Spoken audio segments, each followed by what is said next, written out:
ദുനിയാവിൽ നിന്ന് ജീവൻ വേർപെട്ട് തുടങ്ങുമ്പോൾ തന്നെ ആഖിറവുമായി നമ്മൾ കണക്ട് ചെയ്തു. നമ്മുടെ ജീവൻ ദുനിയാവുമായിട്ട് വേർപെടാൻ ഒരുങ്ങുമ്പോൾ തന്നെ ആഖിറവുമായ ലോകവുമായിട്ട് നമ്മുടെ റൂഹ് കണക്ട് ചെയ്യപ്പെട്ടു. ദുനിയാവിലുള്ള റൂഹല്ല ആത്മാവ് പിന്നെ പരലോകത്തേക്ക് കണക്ട് ചെയ്യപ്പെട്ട് കഴിഞ്ഞാൽ ദുനിയാവിൽ കാണാത്തത് പിന്നെ നമ്മൾ കാണും. ദുനിയാവിൽ കേൾക്കാത്ത വോയിസുകൾ, ശബ്ദങ്ങൾ നമ്മൾ കേൾക്കും. ഞാനോ നിങ്ങളോ ഇന്ന് വരെ റഹ്മത്തിൻ്റെതാവട്ടെ അദാബിൻ്റെതാവട്ടെ ഒരു മലക്കിനെയും കണ്ടിട്ടില്ല. ഞാനോ നിങ്ങളോ ഇന്ന് വരെ ഒരു മലക്കിന്റെയും ശബ്ദം കേട്ടിട്ടില്ല.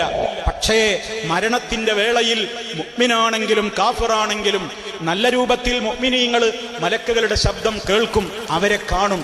കാഫിറാണെങ്കിലോ ചീത്തയായ രൂപത്തിലുള്ള വേഷത്തിലും ആ രൂപത്തിലുള്ള ഭീകര രൂപികളായ നിലക്ക് മലക്കുകളെ അവരും കാണും. മലക്കുകളുടെ സന്തോഷ വാർത്തകളല്ല അവർ കേൾക്കുക, ആക്രോശങ്ങളും പഴിപറച്ചിലുകളുമായിരിക്കും അവർ കേൾക്കേണ്ടി വരിക.